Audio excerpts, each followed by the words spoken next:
Hola, nuevamente amigos de nuestro canal Prosperidad Individual. A continuación seguiremos viendo la historia de John D. Rockefeller, que nos servirá para fijarnos de qué formas él logró desde muy poco materialmente a prácticamente convertirse en el hombre más rico del mundo.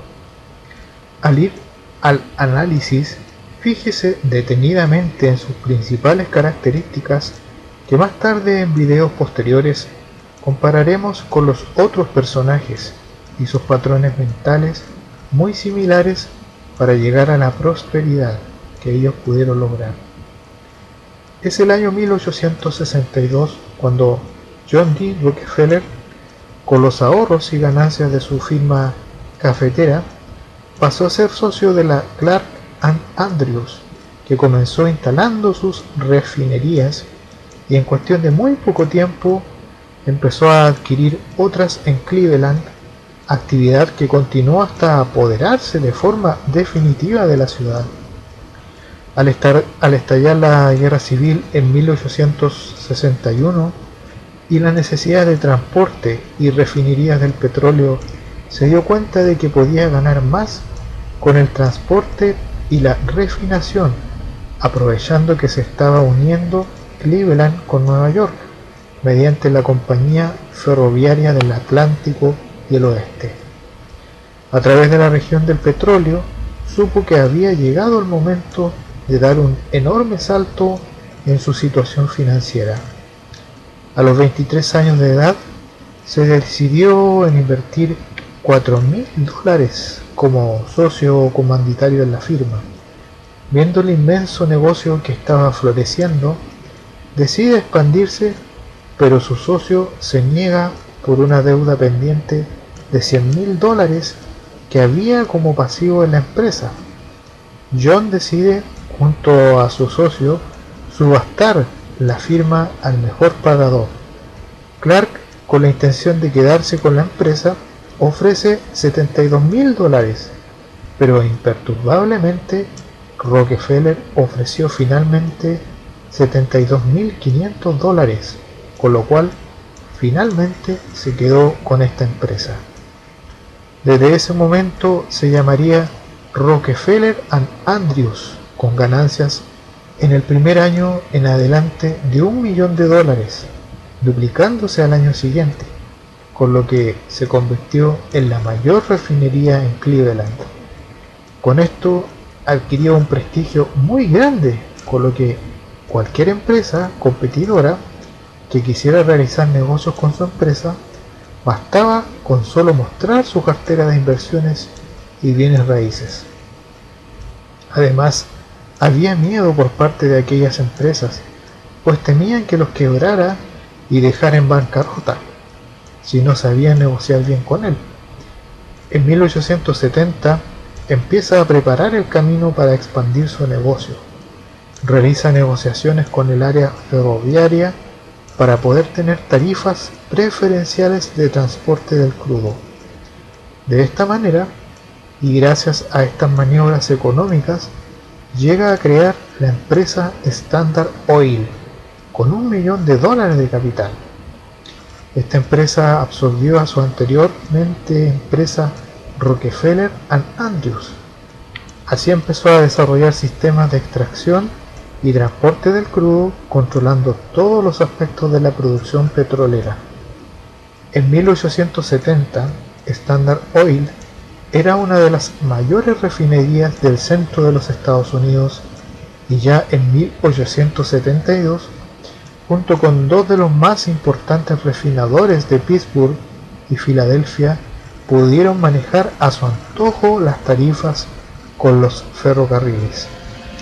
Al final, logró controlar el 95% de la producción del petróleo del país, eliminando paso a paso a la competencia y creando el monopolio económico más grande del mundo jamás creado. Su equipo directivo estaba formado por un conjunto de los más capaces financieros del país, todos millonarios. Para Rockefeller esto era muy importante, escoger a los más capaces y entusiastas. A principios de 1872, Rockefeller estaba decidido a finalizar su proyecto de adueñarse de la industria petrolera, para lo cual avanzó dando una maniobra sin precedentes al ayudar a crear la Sud Improvement Company, una asociación que englobaba a los principales refinadores de petróleo de Cleveland, llegando a acuerdos con las empresas ferroviarias para obtener importantes descuentos para los miembros de la asociación. Este acuerdo ocasionó el reclamo del público, que abogó por su anulación. Algo se logró luego de 3 meses ante las protestas de la gente, pero ya se habían asociado, obligados a vender o a unirse a él. En 3 meses había comprado 22 de las 25 refinerías de Cleveland, lo que llegó a conocerse como la conquista de Cleveland. Luego de este éxito logrado, se propuso extenderse a todo el país con Standard Oil, logrando monopolizar el 90% y además de controlar sus canales de distribución. Es en este punto que instaura su poder sobre la industria petrolera, pero ahora con intención de afianzarlo en forma total.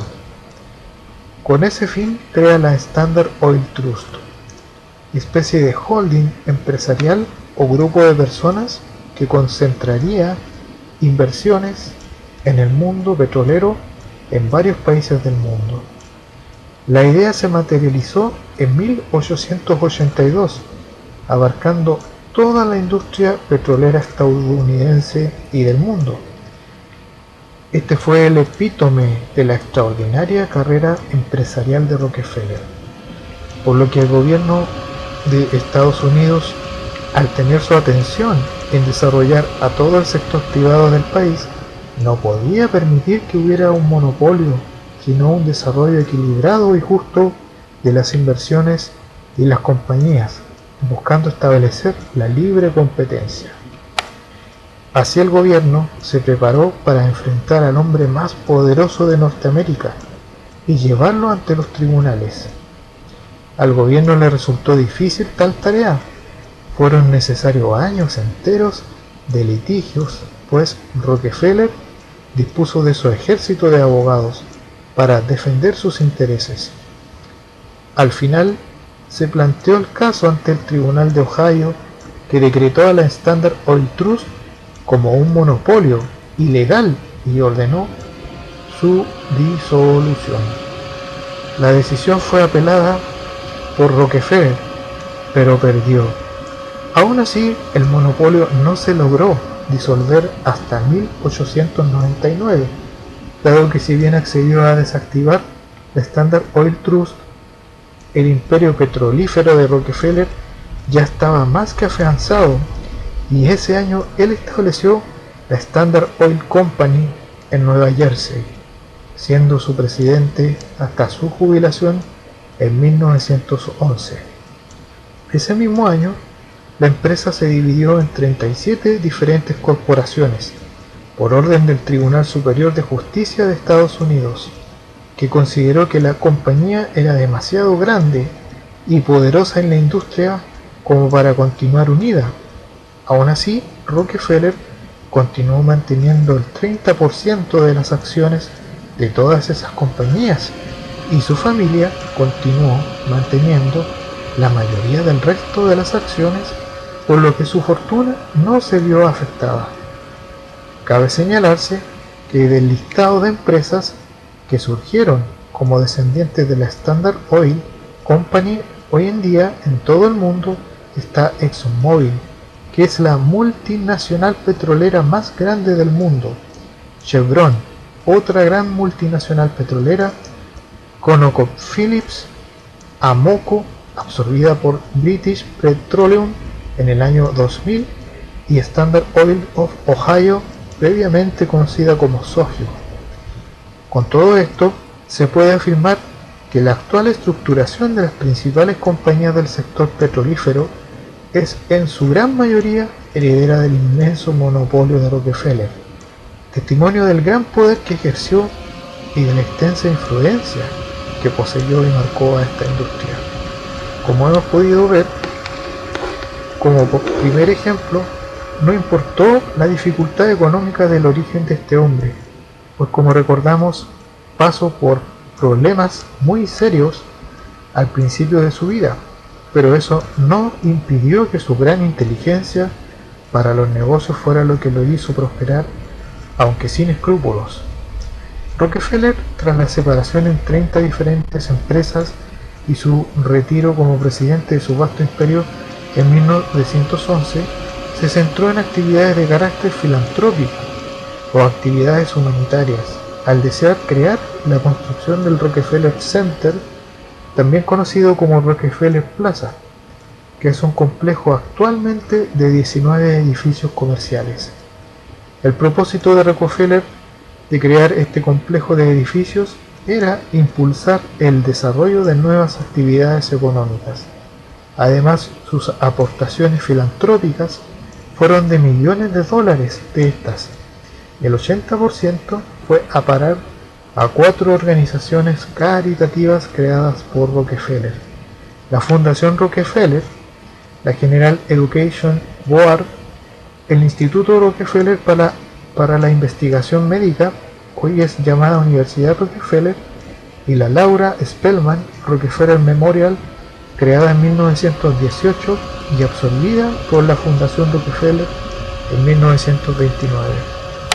También la Universidad de Chicago, una de las universidades más prestigiosas del mundo, cuna de 87 premios Nobel.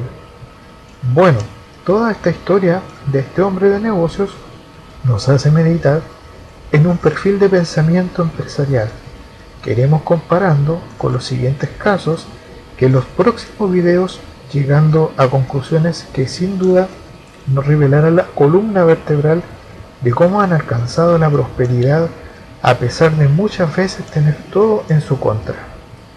No deje de seguir viendo los siguientes videos, pues le pondrán incentivar a cultivar un pensamiento persistente acerca de ser próspero en todo sentido. Nos vemos en el próximo video. No olvide suscribirse y darle un like o me gusta a nuestros videos.